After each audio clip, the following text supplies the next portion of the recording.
Viscal Barça, Viscal Cataloni. Barça nomen один.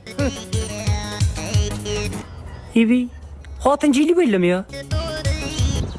Xotin nima ish etibsa? Bilasizki Barça'ya muxlisman.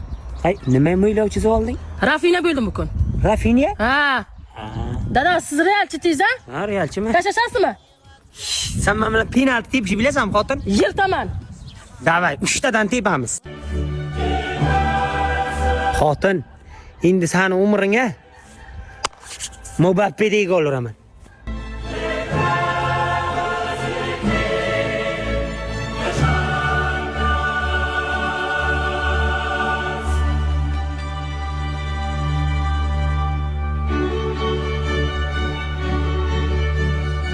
Ha, xotinjon yutqizdingmi?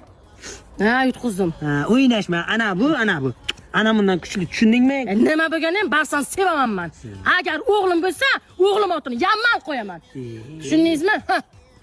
Abi Yamal kelajak menga bog'liq ekan-ku, xotin. Dada, siz nima qilyapsiz? O'zing aytding-ku, o'g'il tug'sam ismini Yamal qo'yaman deb. Sen Yamal tug'ishing uchun men Vinicius bo'lishim kerak, shunga qara qilyapman yuzimni. Ha. Ha.